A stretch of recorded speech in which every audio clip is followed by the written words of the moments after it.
প্রথমবারের মতো বিদেশি মাটিতে ধারাভাষ্যকার হিসাবে অভিষেক হতে যাচ্ছে তামিম ইকবালের। বাংলাদেশ ভারত টেস্ট সিরিজে ধারাভাষ্যকার দিতে চেন্নাই পা রাখলেন তামিম ইকবাল।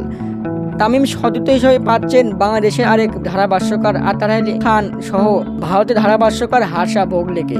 দীর্ঘদিন হলো জাতীয় দলের বাইরে আছেন তামিম। সবচেয়ে জাতীয় দলে হয়ে খেলেছেন গেল বছরের সেপ্টেম্বরে। এরপর লাল সবুজ জার্সিতে আর দেখা যায়নি এই ওপেনারকে।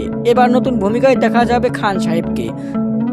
জাতীয় দলে থাকতে তামিম এর আগে জানিয়ে দিয়েছিলেন ক্রিকেট ছাড়ার পর মাইক্রোফোন হাতে ধরবেন, অর্থাৎ ধারাভাষ্যকার হিসেবে কাজ করবেন।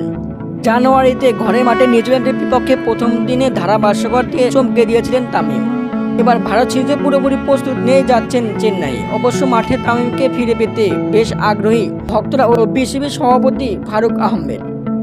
সম্প্রতি তামিম ইকবালের কিছু কর্মকাণ্ডে বোর্ড পরিচালক হওয়ারও ইঙ্গিত বহন করেছে। 19 সেপ্টেম্বর প্রথম টেস্টে কমেন্ট্রি বক্সে দেখা যাবে মাইক্রোফোন হাতে তামিম ইকবালকে। বিডি নিউজ, হৃদয় হাসান।